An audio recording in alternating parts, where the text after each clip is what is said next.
lecture of literary criticism. My name is Dr. Fouzi Slisli. I will be talking to you this week about structuralism, a very important movement in literary criticism. It's a movement that appeared in the 20th century and whose work still influences the ways we look at not just literature, but the ways we conduct studies across the humanities and the social studies. Structuralism continues the work of Russian formalism. We looked at Russian formalism in the previous lecture, and we looked at formalism's attempt to establish the field of literary scholarship as a scientific field of study, to establish the autonomy and the independence of literary scholarship so that it's independent from sociology, psychology, philosophy, or other fields of study, and so that it becomes autonomous, and so that its studies are centered on the work itself and the mechanisms of the work. The way I explain it to my students is usually to think of, for example, in the same way that a mechanic in investigating a car, for example, wants to understand the problems or how the engine is made and only looks at the engine, nothing else. A literary criticism also wants to look at the text and how the text, the structure of the text, is built together without considerations of anything external. So structuralism takes off from Russian formalism, but it appeared in France in the 1960s. It continues the work of Russian formalism in the sense that it does not seek to interpret literature.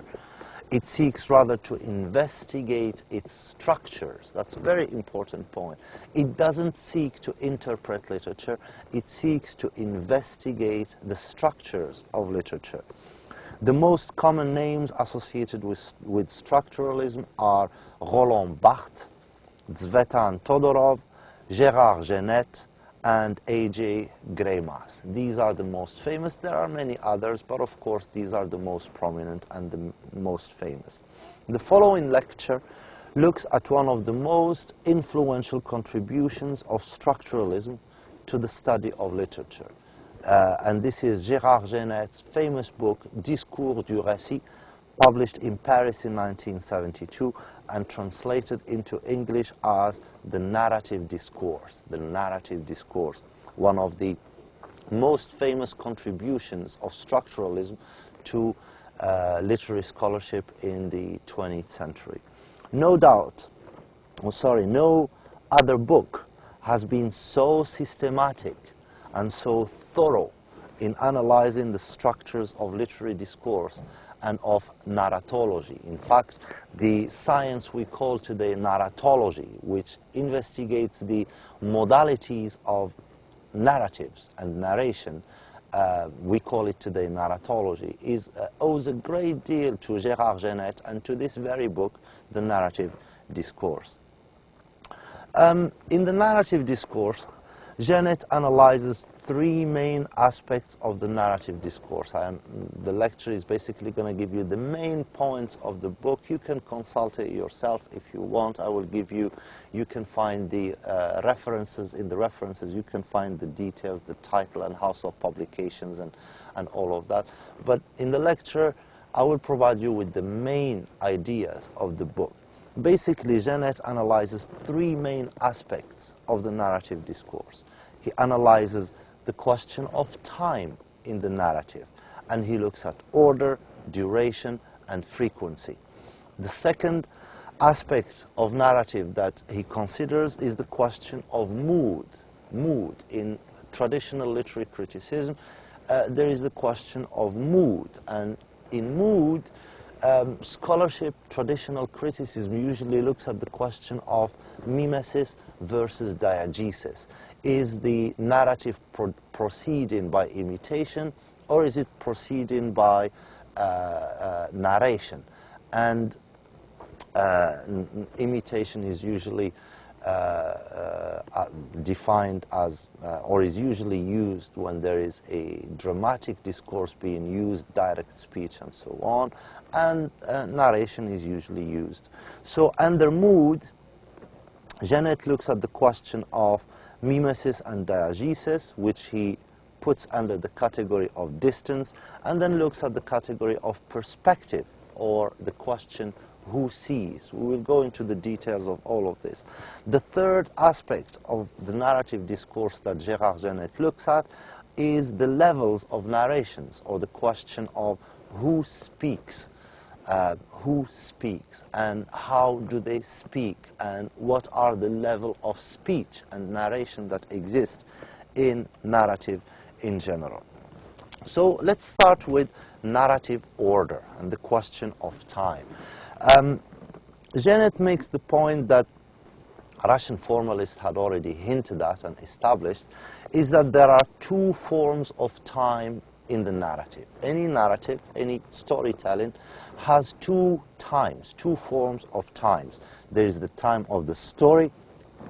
This is the time in which the story happens, or the events narrated happened. So there is the time of the story, and there is the time of the narrative. This is the time in which the story is told. So there is the time in which the story happens, and there is the time in which the story is told. Narrative order for Genet is basically the relation between the sequencing of events in the story and their arrangement in the narrative. So in the story as it happens, usually, it happens as in a sequence of A, B, C, D. These are the events that happen in this story. When it comes to the telling of the story, the narrating, the narrative of the story, that sequencing A, B, C, D might not be chronological. The narration, the telling of the story, might do a D, E, B, A, and then C in the end. So the sequencing might be different. So in that sense, there is the time of the story, which is, the time in which the story happens, chronological development of events, and then there is the time of the narrative, or the time of the telling of the story. And here, the narration might not follow a chronological order. It might begin by the events that happened in the end, and then gives you the events that happened in the middle. It might jump back and forth. So in narrative order, Genet wants to study how the events are, how the narration of the events, how the time of the narrative, the time of the telling of the story organizes the events of the story into a comprehensive narration. A narrator may choose to present the events in the order that they occurred in it. So if the events happened in a sequence of A, B, C, D, a narrator might choose to just tell you the events chronologically as they happened, A, B, C, D, F. Or the narrator can tell you those events out of order. So he might start with D and then goes back to A and then C and then D. And so stories differ in that sense.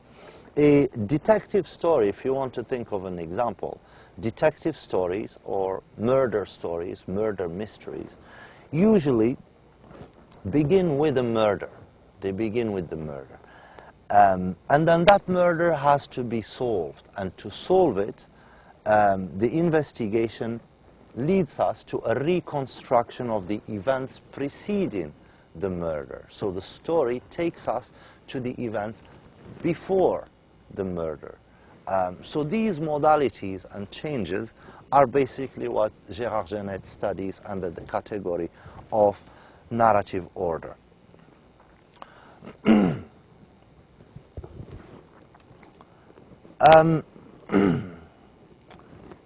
Time zero very important thing. Janet has a what he calls time zero, is the point in time in which the narrator is telling his or her story. So that's the time zero. So if you open the book and you're reading a novel, and it says that the father is sitting with his 5 sons, and he says, "Sons, let me tell you a story," right?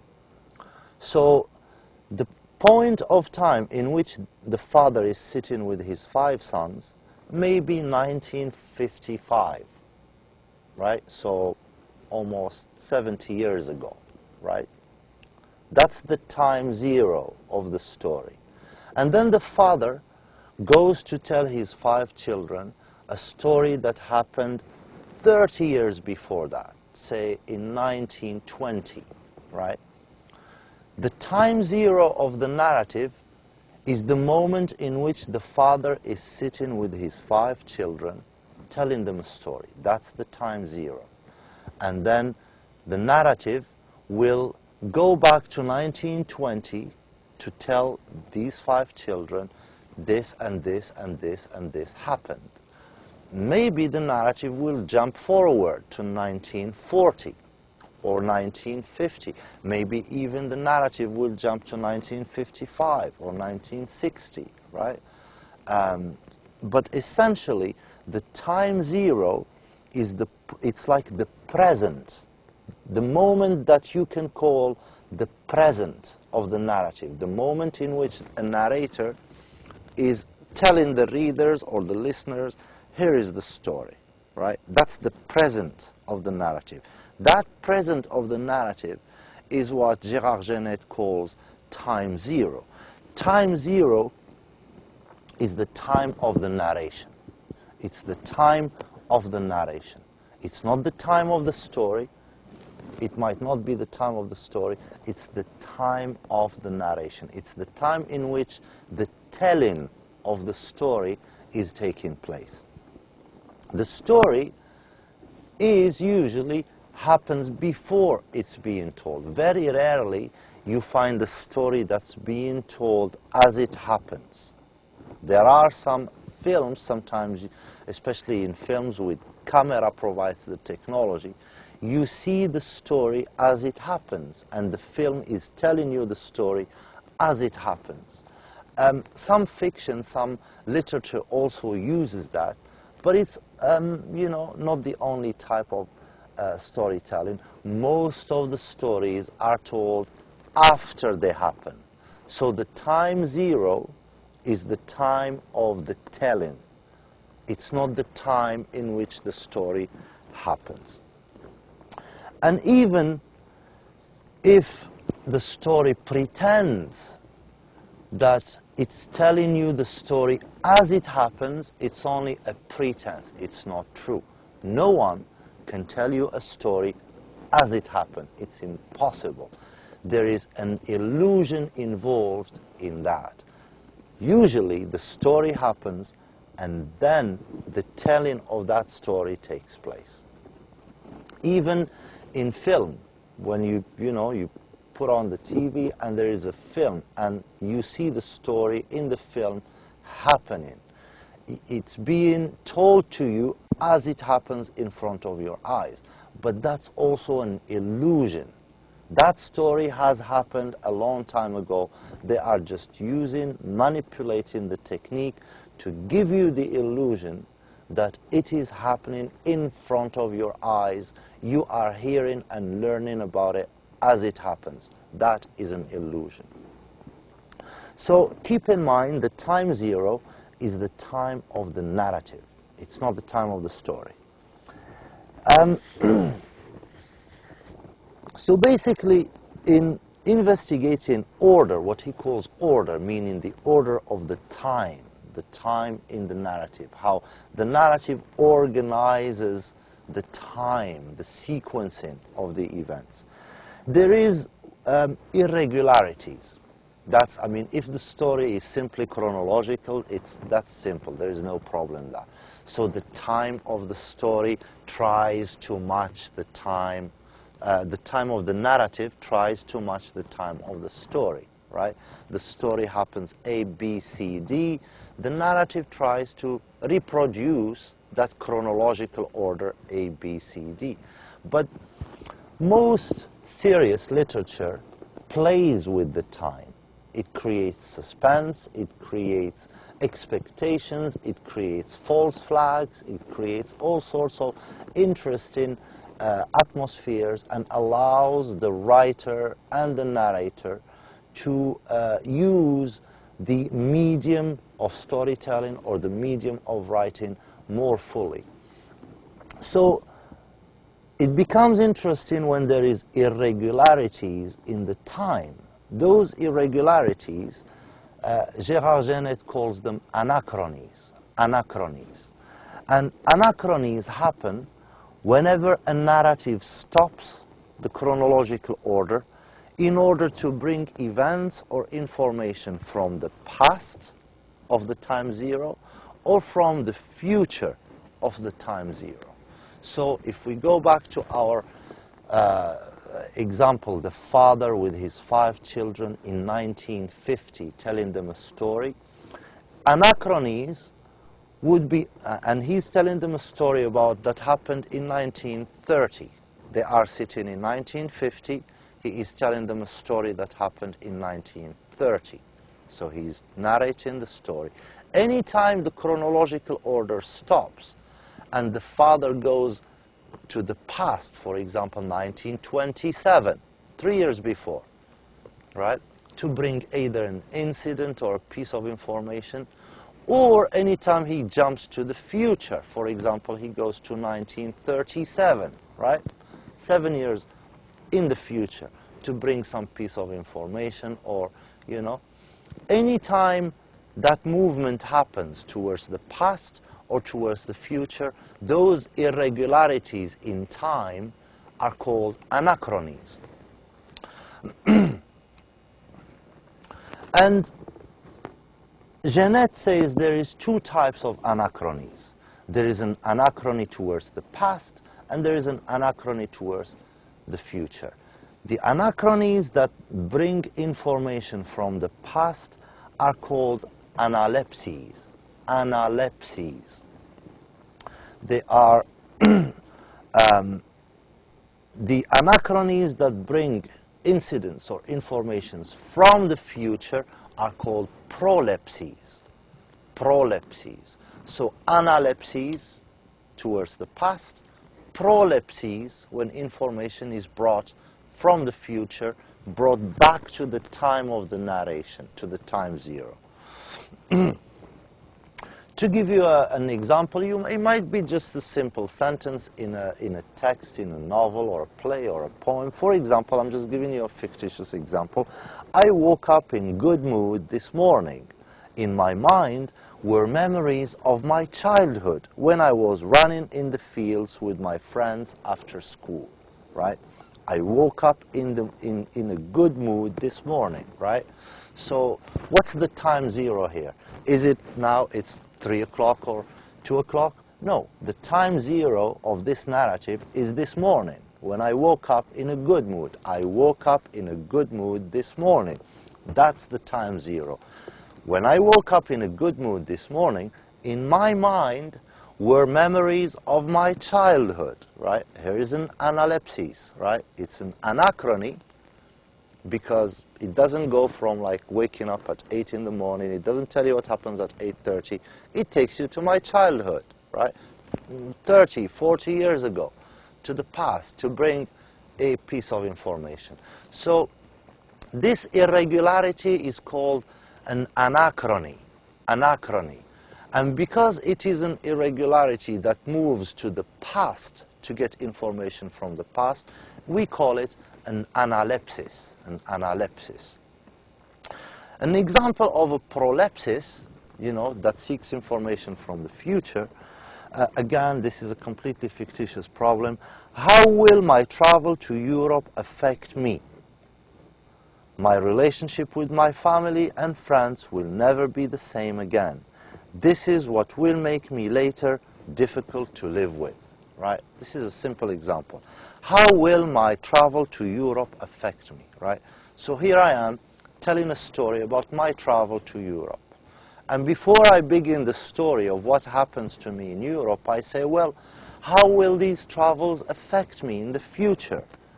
My relationship with my family and friends will never be the same again. When? In the future.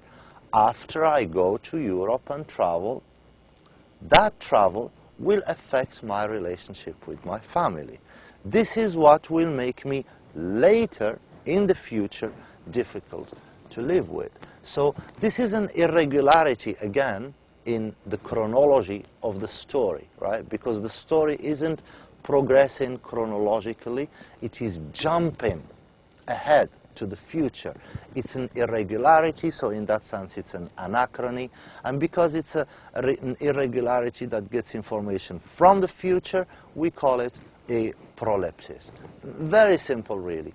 Anachronies are irregularities. When they go to the past to get information, we call them analepses. When they go to the future to get information, we call them prolepses.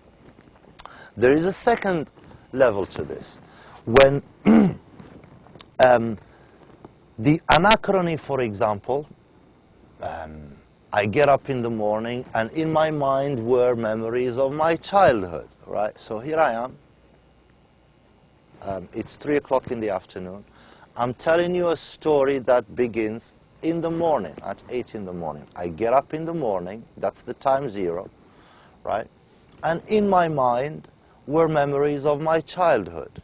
So it's an analepsis towards the past. And when I make this movement to the past, how much time will I cover? How much time from the past will I cover? Will I tell you about what those memories of a specific summer, of a specific year, of a specific experience, of a specific friendship, right?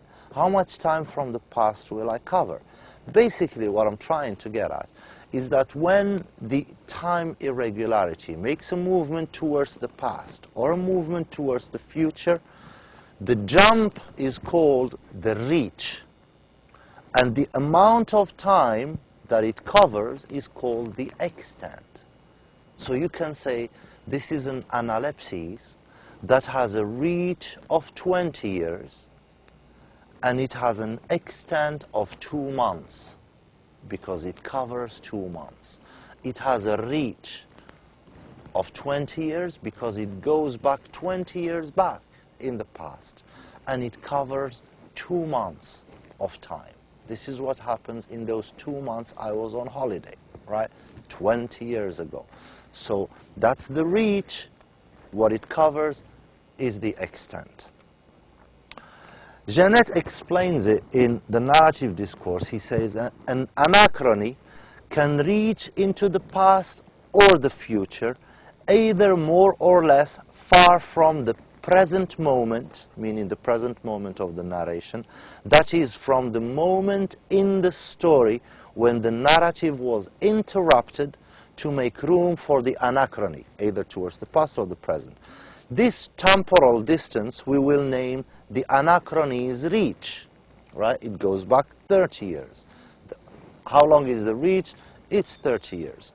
The anachrony itself can also cover a duration of story that is more or less long. It can be a day, 2 months, 3 months, a year, it depends. We will call that the extent. These are the concepts basically.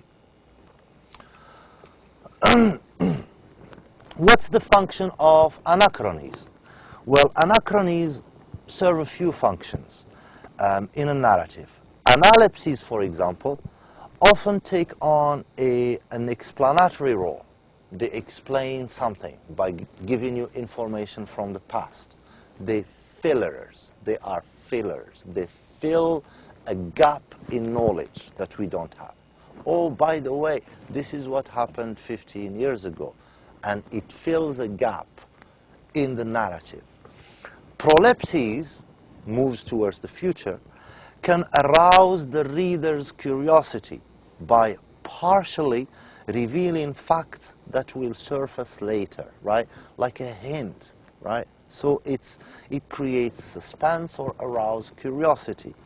These breaks in chronology may also be used to disrupt the classical novel's linear narrative. Classical narratives are linear, chronological.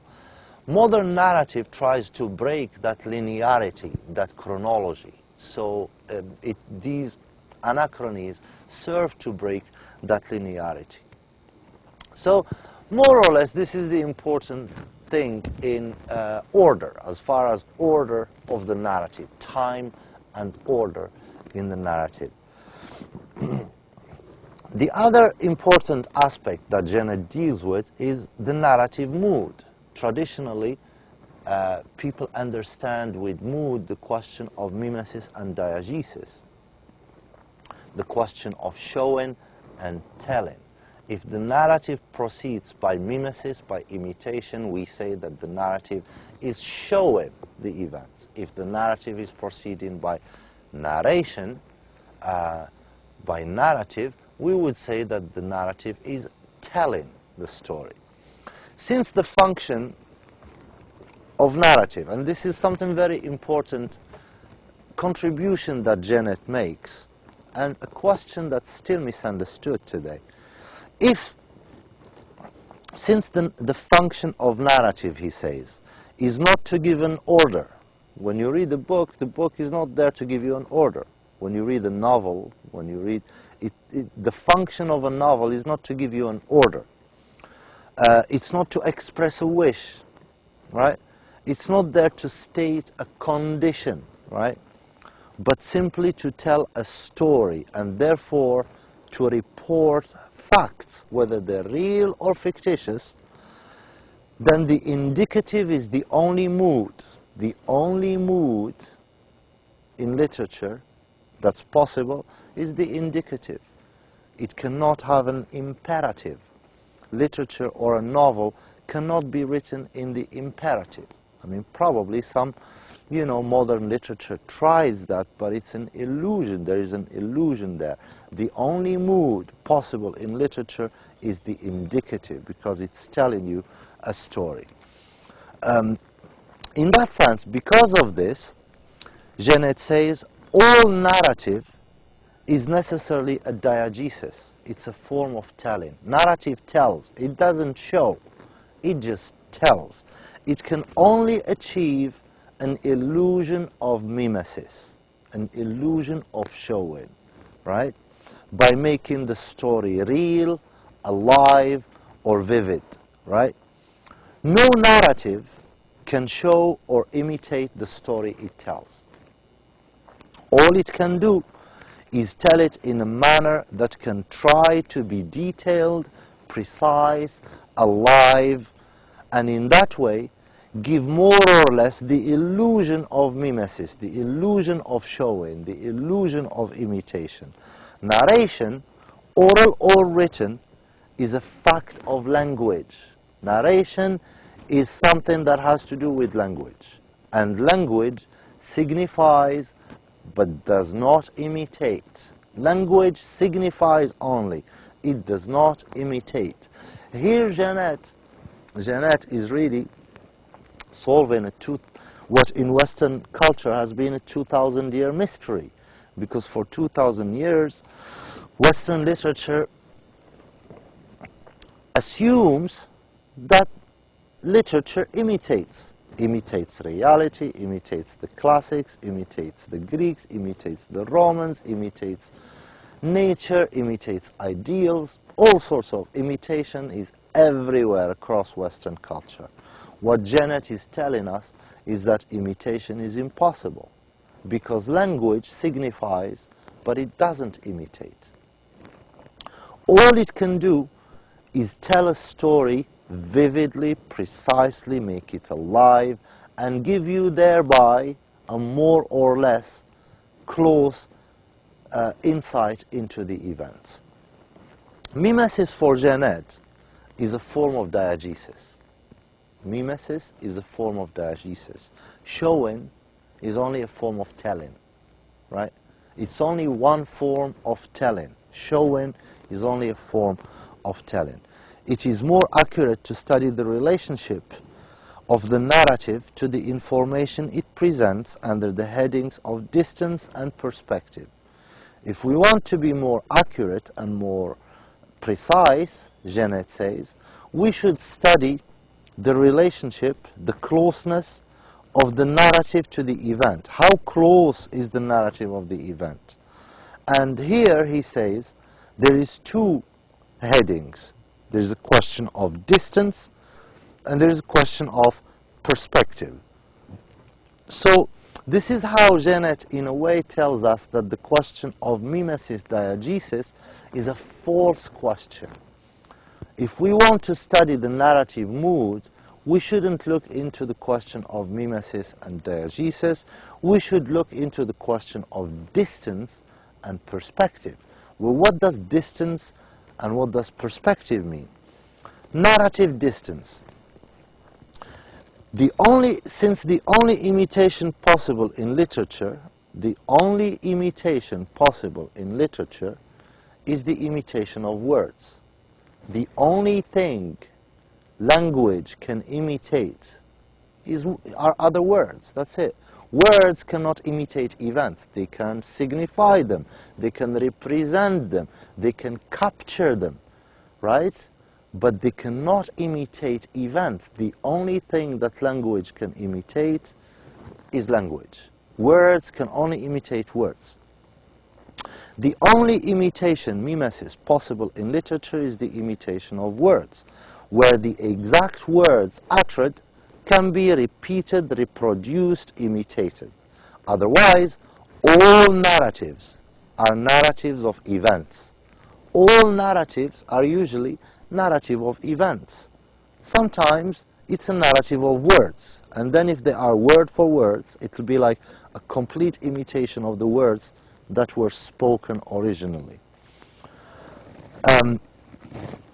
All narratives are narratives of events, and here every narrative chooses to take a certain amount of distance from the information or from the events or from the words that are narrated. So he gives a distinction between the narrative of words and the narrative of events. Let's start with the narrative of events. A narrative of events is always a diegesis. It always proceeds by narration. That is, which means that a narrative of events is a transcription of the non-verbal into the verbal. A transcription of the non-verbal into the verbal. And basically here there is a very easy and very useful formula that Gérard Genet gives to define mimesis and diegesis. From this perspective, he says, we can define mimesis as a maximum of information and a minimum of the informer, right? A maximum of the information, meaning the narrative gives you as much as information, but the informer becomes transparent because he wants to show you, right? The informer, the narrator, wants to be transparent. I'll just tell you what happens, you know? I won't tell you what happens from my perspective, how I think about it. I'll try to give you what happens, right? So you can only achieve a degree of imitation here by making yourself transparent, by making yourself disappear from the story. It's not about me, it's about the events. And he defines diegesis as maximum of information, a minimum of information and a maximum presence of the informer.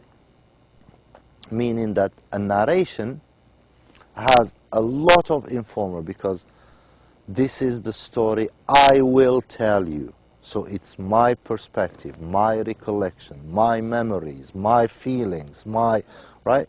Me, the person who is telling you the story. There is a maximum presence of the narrative instance, the narrator, and there is a minimum amount of information, the events that are being narrated. So mimesis involves maximum of information, minimum of the informer.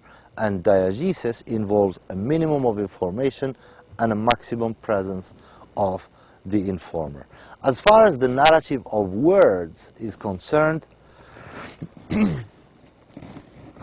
Janet says that the only form of mimesis, that narrative of words is the only form of mimesis that's like possible, that's truly possible. The only thing words can imitate are other words. And he says but a narrative of words, sometimes it imitates words, sometimes it reports the words. When I report the words of my colleague in my own words, I use indirect speech, right? I am narrating his words. But if I report his words as my friend spoke them, right? As he spoke them, the exact same words, right? That is a degree of imitation is involved. So Janet says there is three types of narrative of words. There is narrated speech, and it's the most distant and reduced. Basically, somebody says something, and I report it. I report it as a narrated speech. So-and-so said that, right? Like I'm using the reported speech. That's the narrated speech. A novel sometimes does that. A novel proceeds using narrated speech, right? And they report words of someone in reported speech. The second narrative of words, he calls it transposed words. And here, it's a question when the narrator mixes his own words with the words of the character, right? They blend and mix.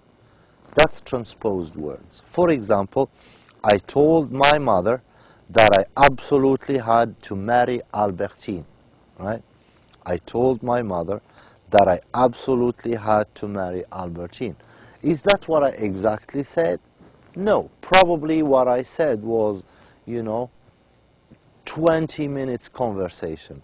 And mulakhas, the summary of that 20 minutes conversation is, I told my mother that I absolutely had to marry Albertine. It's a reported speech in which the words of the person who spoke and my words as the narrator blend together. You can't tell whose words are where.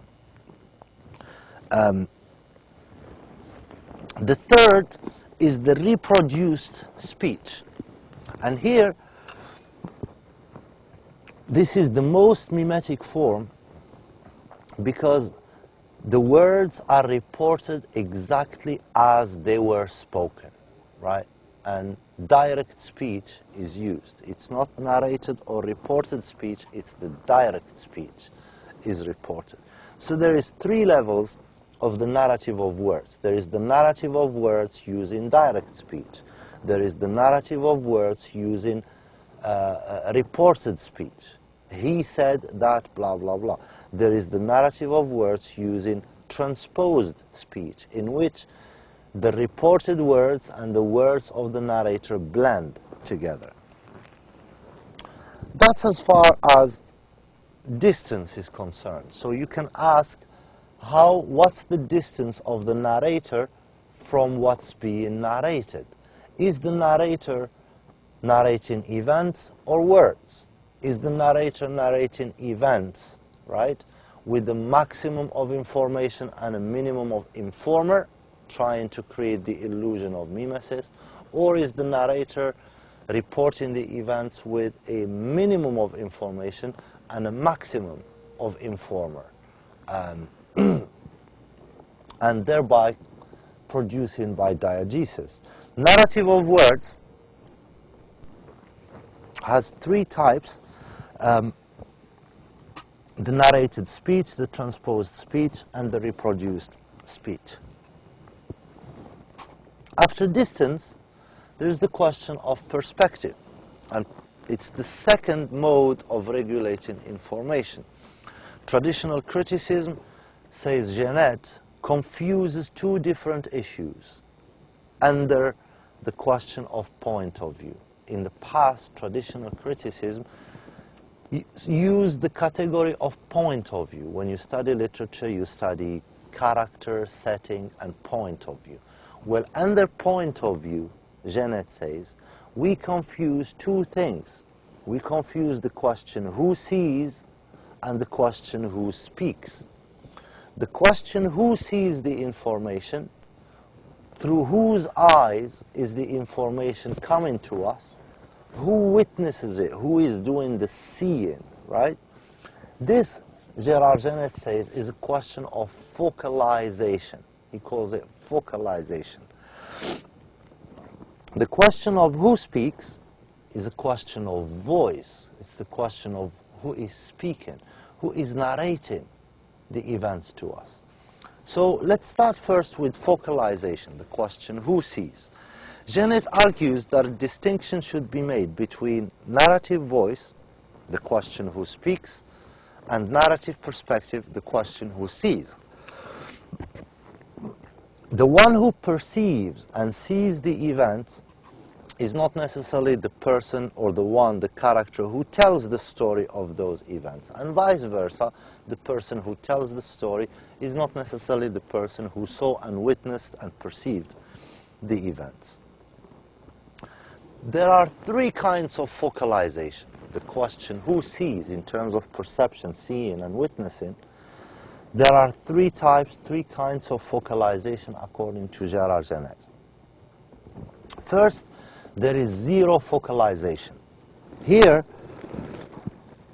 the narrator is an omniscient narrator. The narrator has no restrictions. The narrator knows what's in this character's head, what's in this character's heart, what's happening in this house, what's happening in the city over there, what's happening in the other country. There is no limit on how much the narrator can see, right? The narrator can see anything they want. So that's why Genet calls it zero focalization, because there is no limit. The narrator is omniscient. It's like someone who can see and hear everything.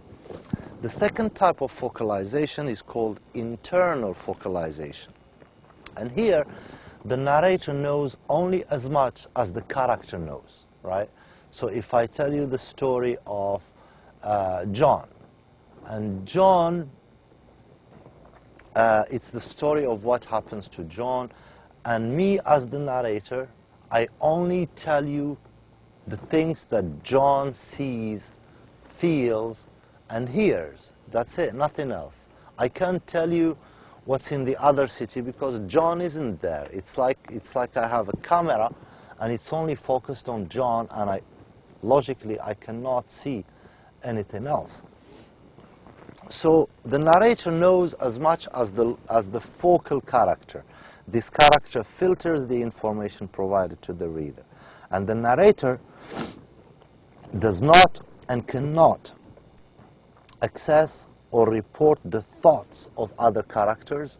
Focalization means primarily a limitation, a restriction, a limit on the capacity of the narrator to see and report.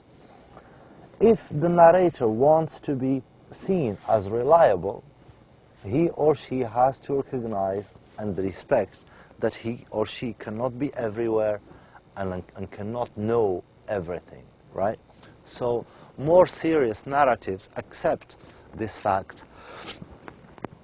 But traditional classical narratives usually give you an omniscient narrator who knows everything, knows what's inside people, knows what's inside their homes, what's in the other town, and so on and so forth. The third type of focalization is called external focalization. Here the narrator knows less than the character.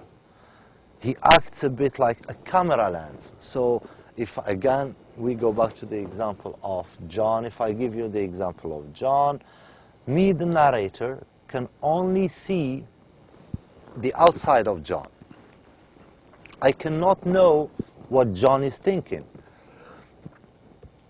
I cannot tell what John is feeling inside, but I can see his facial expressions. I can tell you what John is doing, but I have no capability of knowing what's inside him.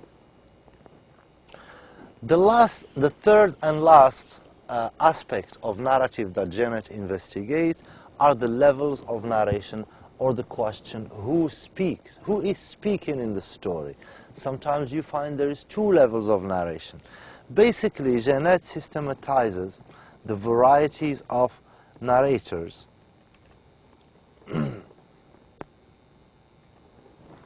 according to a purely formal criteria. Before that, people spoke about the narrator and they confused the narrator with the author and the hero, right? So the narrator is neither the author nor the hero, right? But it's a narrative instance. Who is telling us the events that we are reading about? So using this criteria, Janet comes up with a fourfold distinction of the narrative voice or the narrative instance. Of course, you should note that you should not confuse in fiction the narrating instance, the character who is doing the narration, with the instance of writing. The writer is separate from the narrator. And also it should not be confused with the fictional character, with the real author, or the fictional recipient, receiver, addressee of the fictive narrative of the real reader with the real reader of the work. So we can't confuse the recipient. For example, if I tell you a story in which I was telling a story to my nephew, who is the recipient of my story there? It's my nephew, it's not you. You just get it by extension. But the audience of my narrative was my nephew. From the point of view of time, there are three types of narrating instances. Three types. What Janet calls first subsequent narration, and this is the classical, old-fashioned, traditional mode. It's a position, it has a position of the past narrative. So the narrative instance is here today, and the events happened in the past. There is a narrative instance prior, predictive narrative. It's called predictive narrative. Generally, in the future tense, it dreams, and it has dreams and prophecies. This type of narrating is done with less frequency than any other. There is simultaneous narrative, and here the narrative is the present contemporaneous with the action, right? So this is like instances when the story is happening as we are seeing it on TV or as we are reading it in the novel. The character speaks in the present. I am seeing, I got there, I am talking to so-and-so right now. And of course, there is the interpolated, which is very rare and very complex. And it's a narrative that happens, it's interpolated. It happens between moments of action. The best example of the interpolated is the epistolary novel, or the novel of letters, right? Where letters go back and forth, and in between there is narration.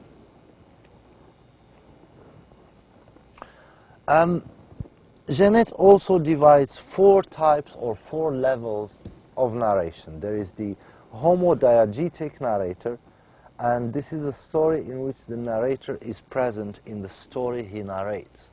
The narrator is present in the story he narrates as a character, one of the characters.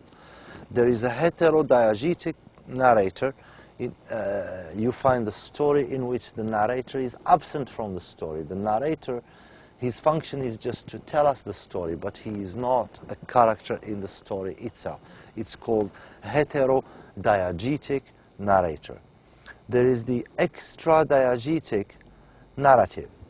The narrator is superior in the sense of being at least one level higher than the story world, and hence has a good or virtually complete knowledge of the story he narrates. For example, I tell you a story about my nephew telling a story to his nephew, right?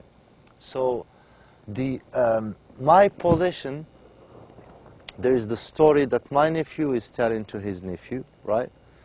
That's one level of narration. And above it, there is the story of me telling you the story of my nephew telling the story of his nephew. There is levels of narration, right? And that basically is the third and last part of the narrative discourse. Basically, Janet looks at three aspects: order, perspective, and levels, and voice. Some very important distinctions here. Pay attention to them, especially questions of voice and focalization, who speaks and who hears. For more information, you can find some references on the PowerPoint that will be posted online soon, inshaAllah. Wassalamu alaikum wa rahmatullah, and thank you so much for listening, and I'll see you very soon again, inshaAllah. Assalamu alaikum.